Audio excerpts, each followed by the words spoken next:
Di awal abad ke-11, Kaisar Bizantium, Basilius II, membuat kesepakatan dengan Kekhalifahan Fatimiyah yang menguasai Afrika Utara dan wilayah Timur Tengah. Kesepakatan itu berupa jaminan perlindungan bagi para peziarah Kristen yang mengunjungi Yerusalem.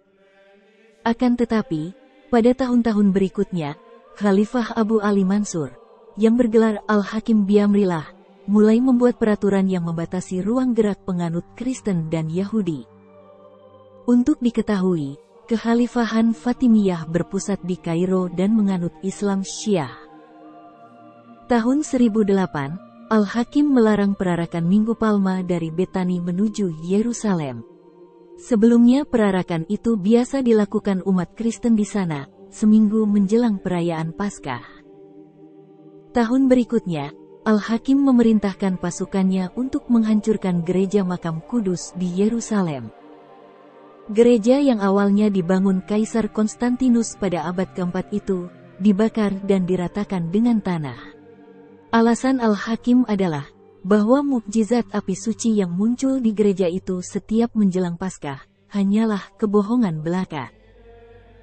Berita penghancuran gereja Makam Kudus itu dibawa pulang oleh para peziarah yang kembali ke negaranya masing-masing. Tentu saja berita itu menimbulkan gelombang kemarahan di Eropa. Perasaan marah ini diduga menjadi satu dari banyak faktor lainnya yang menyebabkan Perang Salib Pertama menjelang akhir abad ke-11.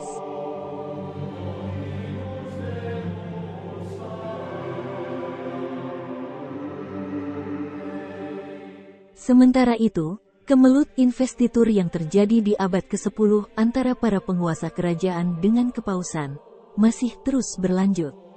Para penguasa kerajaan masih terus ikut campur dalam menentukan siapa yang dipilih menjadi paus. Bahkan ada beberapa paus yang dipilih bukan berasal dari klerus, namun dari awam. Salah satunya adalah Paus Yohanes XIX, yang menjabat dari tahun 1024 sampai 1032. Paus Yohanes XIX sebelumnya adalah seorang konsul dan senator di Roma, dengan nama Romanus. Dia adalah adik dari Paus sebelumnya, Benediktus VIII. Setelah Benediktus VIII meninggal, Romanus dipilih menjadi Paus dan mengambil nama Yohanes XIX. Tidak lama setelah dipilih menjadi Paus, datanglah utusan dari Kaisar Bizantium dengan membawa sejumlah besar hadiah mewah. Kaisar Basilius II meminta agar Paus mengakui sebutan Patriark Ekumenis bagi Patriark Konstantinopel, yang saat itu dijabat Eustachius. Walaupun pertemuan itu bersifat rahasia, namun publik akhirnya bisa mengetahui isi pertemuan itu. Karena itu, kaum pembaharu gerejawi di Italia maupun Prancis mendesak Paus agar menolak permintaan Kaisar maupun hadiah yang dia berikan. Awalnya, Paus yang senang harta ini cenderung untuk menyetujui. Namun karena desakan itu, Paus akhirnya menolak penyebutan Patriark Ekumenis bagi Patriark Konstantinopel. Akibat penolakan itu, Patriark Eustachius menghapus nama Yohanes XIX dari buku catatan gerejanya, yang disebut Dipitz. Penolakan ini diduga menjadi satu dari sekian banyak faktor penyebab skisma besar gereja, yang terjadi 3 dekade berikutnya. Sebagai pengingat, Paus Santo Damasus I pernah menolak keputusan Konsili Konstantinopel pertama tahun 381, yang menaikkan tingkatan Konstantinopel dari keuskupan menjadi patriarki. Tahun 588, Paus Pelagius II juga tidak mengakui klaim sepihak Patriark Konstantinopel, Yohanes IV, yang mengangkat dirinya sendiri sebagai Patriark Ekumenis. Penolakan tersebut dipertegas lagi oleh pengganti Pelagius II, yaitu Paus Santo Gregorius I. Roma baru mengakui status keuskupan Konstantinopel sebagai patriarki pada Konsili Konstantinopel keempat, tahun 869 sampai 870. Memasuki pertengahan abad ke-11, Uskup Toul, Prancis, bernama Bruno, terpilih menjadi paus. Ada sedikit cerita menarik tentang terpilihnya Uskup Bruno ini. Dia bersama Uskup Agung Lyon, Halinard, adalah dua nama yang difavoritkan untuk menjadi paus. Ketika Kaisar Romawi Suci, Henry III, disodorkan kedua nama itu, dia tanpa ragu langsung memilih Bruno. Akan tetapi, Bruno tidak mau begitu saja menerima penunjukan tersebut. Dia ajukan persyaratan, bersedia menjadi paus jika rakyat Kekaisaran Romawi Suci memang menginginkannya. Hal itu sengaja Bruno lakukan agar legitimasinya menjadi paus memang berasal dari keinginan rakyat, bukan semata karena keinginan kaisar.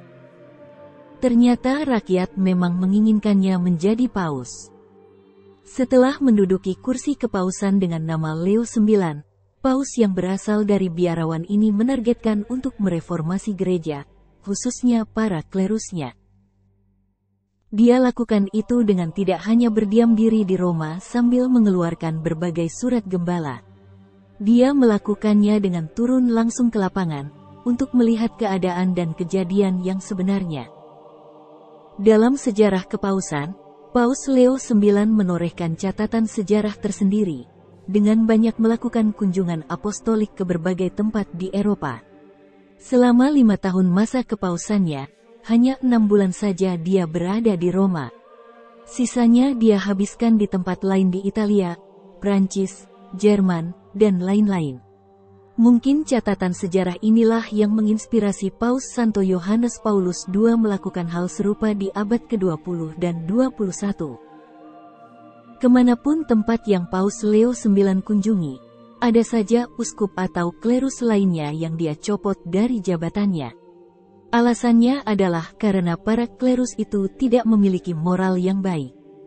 Paus menemukan banyak klerus yang mengingkari kaul hidup selibatnya, dengan melakukan pergundikan, dan bahkan sampai memiliki anak. Paus juga banyak menemukan dan menghukum klerus yang menjual jabatan imamatnya, dengan melakukan praktik simonia.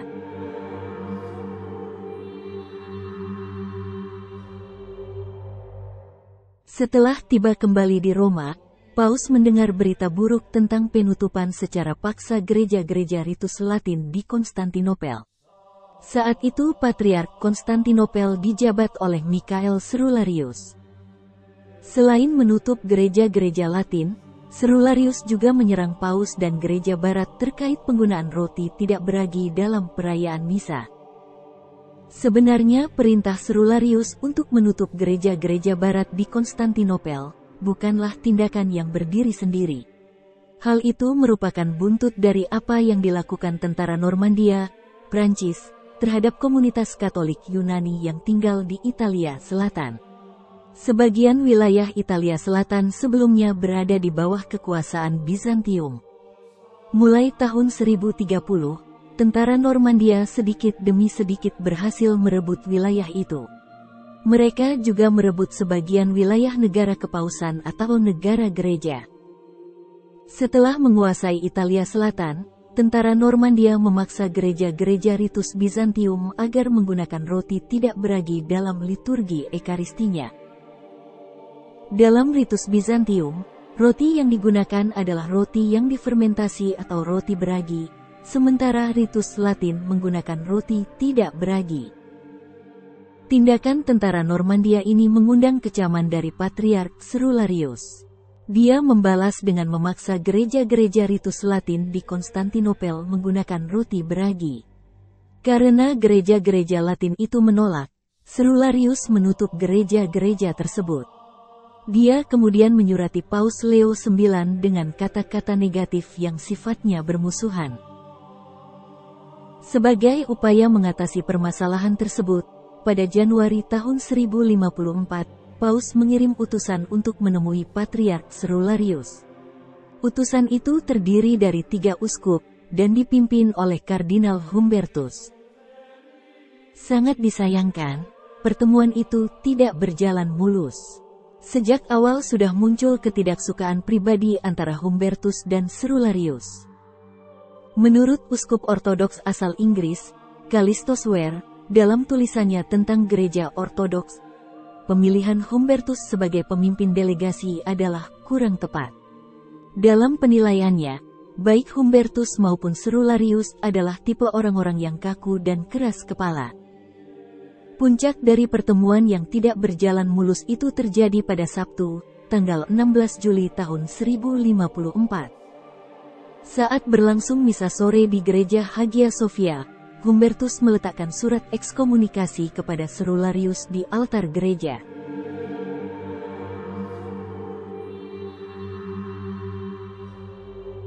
Setelah peristiwa itu, Cerularius mengadakan sinode para uskup di wilayahnya, dan balas mengekskomunikasi Humbertus serta 2 utusan lainnya. Jika melihat kronologi peristiwa di atas, sebenarnya tidak ada alasan kuat untuk terjadinya skisma antara gereja Barat dan Timur. Awalnya hanya kesalahpahaman, namun berujung pada saling ekskomunikasi antara Humbertus dan Cerularius. Lagi pula, yang diekskomunikasi oleh Humbertus hanyalah Cerularius, bukan seluruh gereja Timur. Keabsahan surat ekskomunikasi itu pun masih bisa diperdebatkan, mengingat Paus Leo IX sudah wafat 3 bulan sebelum surat ekskomunikasi itu diberikan Humbertus. Demikian pula sebaliknya, Cerularius hanya mengekskomunikasi Humbertus dan 2 utusan lainnya, bukan mengekskomunikasi Paus dan seluruh gereja Barat. Ini sangat berbeda dengan yang dilakukan Patriark Photius pada tahun 867, di mana dia mengekskomunikasi Paus dan seluruh gereja Barat.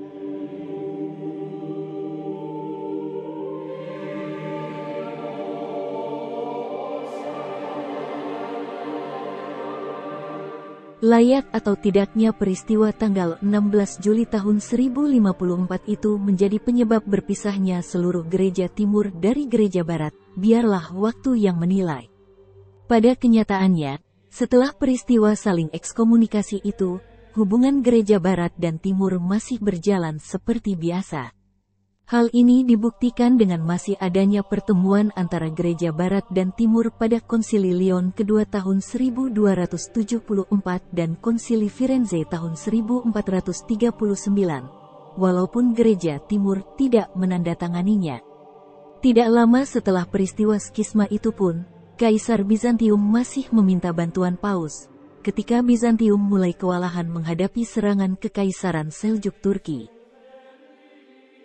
Jika ditengok ke belakang lagi, sebenarnya keinginan Konstantinopel untuk menjadi yang utama dalam kepemimpinan gereja sudah berlangsung sejak abad keempat.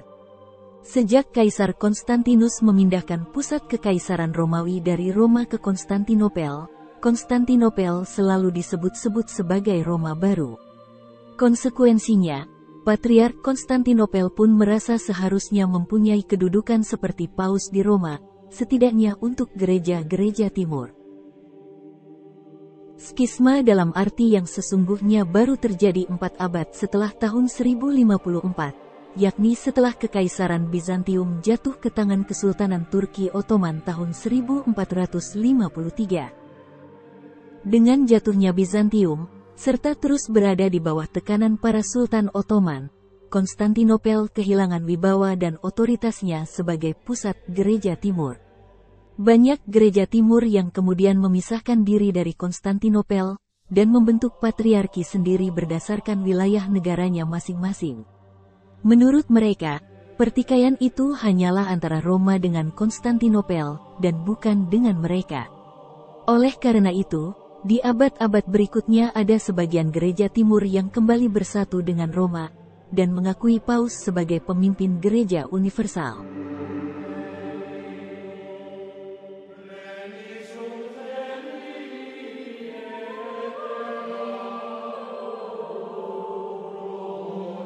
Tahun 1058, kembali terjadi kemelut investitur dalam pemilihan Paus.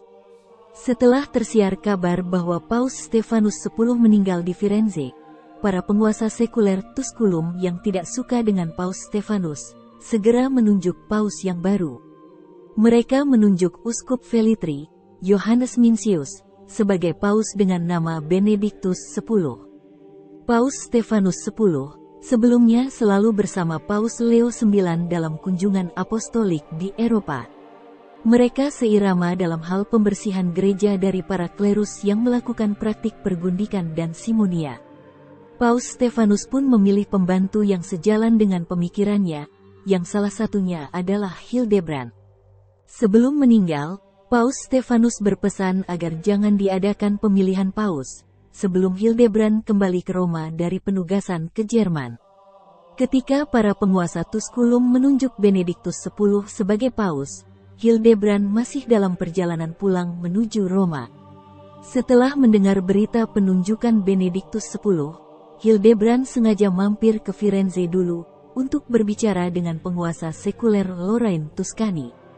Mereka sepakat mengusulkan Uskup Firenze, Gerhard, untuk menjadi paus.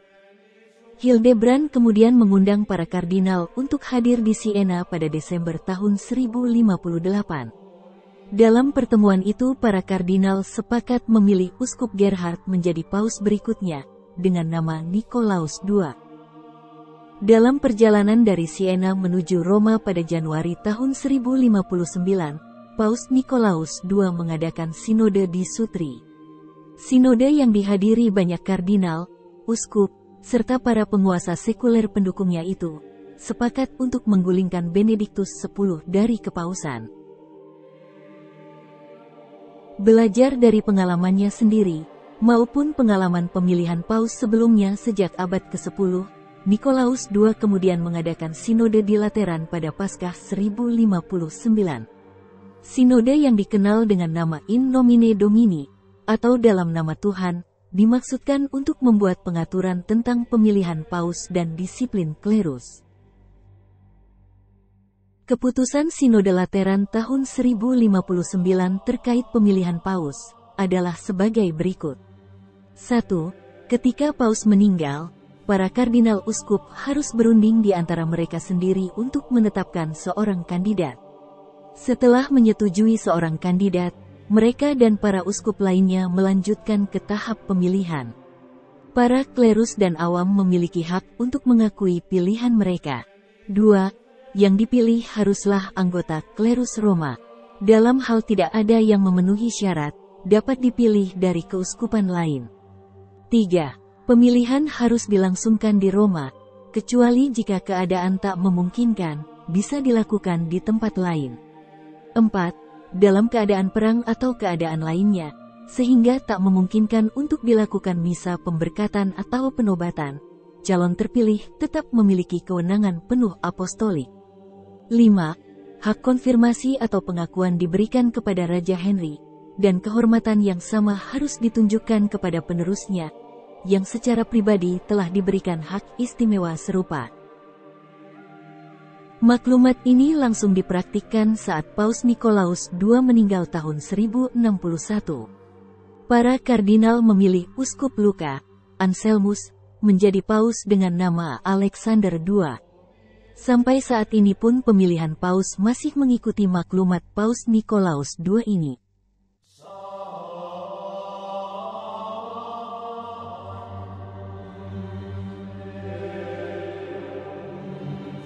Tahun 1073, Paus Alexander II wafat. Para kardinal kemudian sepakat memilih Hildebrand untuk menjadi penggantinya. Hildebrand sebelumnya adalah penasihat Paus Alexander II. Nama baik, kepandaian, dan integritas Hildebrand sudah dikenal di kepausan sejak zaman Paus Leo IX. Dia adalah salah satu otak di balik penyusunan maklumat pemilihan paus oleh Paus Nikolaus II. Setelah terpilih menjadi paus, Hildebrand mengambil nama Gregorius VII. Karena sudah lama bekerja sama dengan beberapa paus sebelumnya, Gregorius sudah paham betul permasalahan yang ada dalam gereja. Yang menjadi perhatian utamanya adalah dua permasalahan yang sudah ada sejak akhir abad 9, yaitu praktik simonia dan kemerosotan moral para klerus gereja.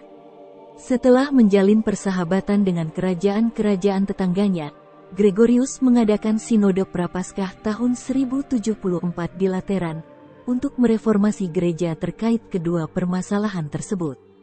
Hasil Sinode 1074 tersebut adalah sebagai berikut. 1. Para klerus yang memperoleh tingkatan atau jabatan apapun melalui penahbisan suci dengan cara membayar, harus berhenti melayani gereja. 2. Tidak seorang pun yang telah membeli gereja manapun boleh mempertahankannya, dan kedepannya tidak seorang pun diizinkan membeli atau menjual hak-hak gerejawi.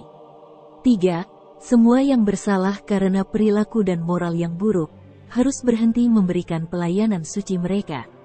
4. Umat harus menolak pelayanan oleh klerus yang tidak mematuhi maklumat ini. Maklumat serupa terkait disiplin klerus sebenarnya pernah dikeluarkan paus-paus pendahulunya, seperti Clemens II, Leo IX, Nikolaus II, dan Alexander II. Akan tetapi mereka menghadapi perlawanan yang kuat sehingga kurang membawa hasil. Perlawanan yang sama juga terjadi terhadap maklumat Paus Gregorius VII. Kali ini perlawanan jauh lebih kuat dari sebelumnya, khususnya di Italia, Jerman, dan Prancis. Paus Gregorius, yang dikenal sebagai orang yang pemberani, tak gentar menghadapi berbagai perlawanan itu. Semua orang tahu bahwa karakter dan kepribadian Paus Gregorius tidak akan membiarkan maklumatnya hanya menjadi surat mati. Perlawanan paling keras datang dari para klerus menikah di Jerman.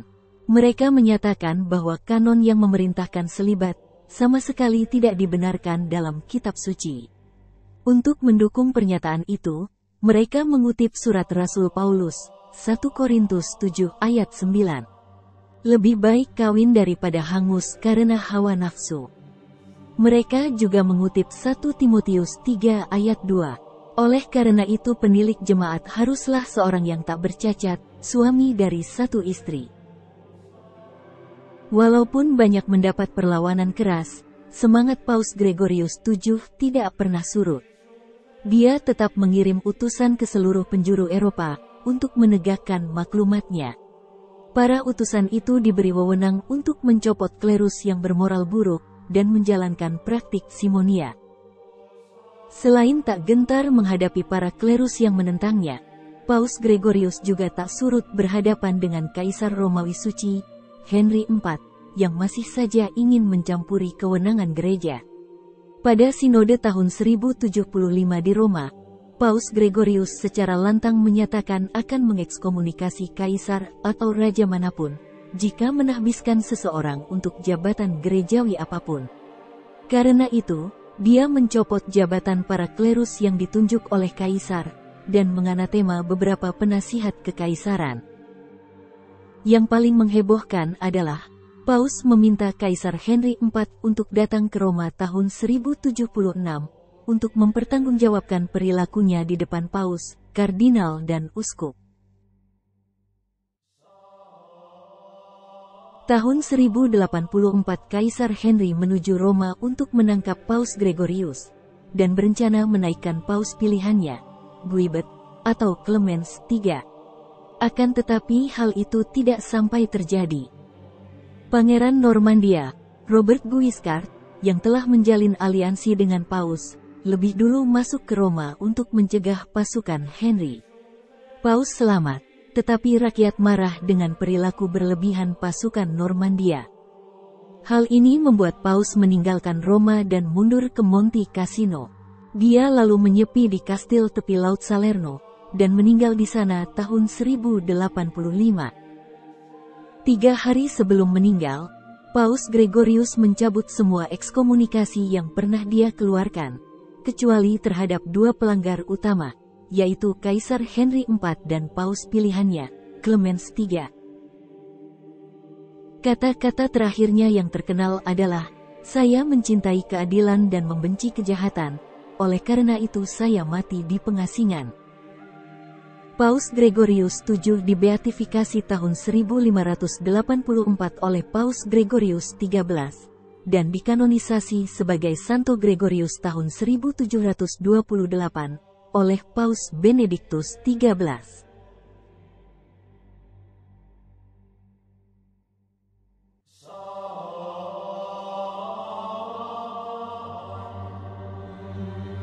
Tahun 1070, Yerusalem jatuh ke tangan Kekaisaran Seljuk Turki. Tidak lama kemudian, Antioquia dan seluruh wilayah Syria Palestina juga jatuh ke tangan pasukan Seljuk. Mereka terus bergerak ke barat, menaklukkan wilayah-wilayah yang sebelumnya dikuasai Bizantium. Tahun 1092, di bawah kepemimpinan Sultan Malik Shah I, Seljuk sudah menguasai hampir seluruh Anatolia, wilayah yang sekarang menjadi Turki. Meski sudah sejak abad ke-8 Yerusalem dikuasai berbagai kekhalifahan Islam, baru pada masa Kekaisaran Seljuk inilah umat Kristen mengalami persekusi yang berat. Mereka dilarang beribadah, dan gereja-gereja dihancurkan. Para peziarah Eropa tidak diizinkan mengunjungi tanah suci, atau bahkan ada yang dibunuh. Berita dari para peziarah ini akhirnya sampai ke Eropa Barat, saat mereka pulang ke negara mereka masing-masing. Sementara itu, sejak reformasi gereja digencarkan Paus Santo Gregorius VII, kedudukan Paus menjadi sangat sentral di Eropa. Sebaliknya, kerajaan-kerajaan besar Eropa terbagi dalam faksi-faksi kecil kerajaan, yang terus sibuk berperang mengurusi teritorinya. Karena seluruh Eropa sudah menjadi kerajaan Kristen, suara Paus semakin didengar oleh penguasa maupun rakyat Eropa. Hampir setiap raja baru selalu meminta restu Paus untuk melegitimasi kekuasaannya. Berita penganiayaan umat Kristen di Yerusalem ini akhirnya sampai juga kepada Paus di Roma. Bulan Maret tahun 1095, Paus Urbanus II mengadakan konsili di Piacenza, Italia. Kala itu datanglah utusan dari Kaisar Bizantium, Alexius I, yang meminta bantuan Paus karena Bizantium sudah semakin terdesak oleh Seljuk. Paus bersedia membantu, namun belum bertindak saat itu juga. 8 bulan kemudian Paus mengundang para uskup dan kepala biara untuk hadir pada konsili di Clermont, Prancis. Konsili yang dihadiri 13 uskup agung, 225 uskup, dan 90 abbas ini, pada dasarnya membicarakan lanjutan reformasi gereja yang dilakukan Paus Gregorius VII. Akan tetapi, sebelum konsili berakhir, datanglah para bangsawan, ksatria, dan pasukan dari berbagai kerajaan untuk mendengarkan Paus, terkait dengan apa yang terjadi di Yerusalem.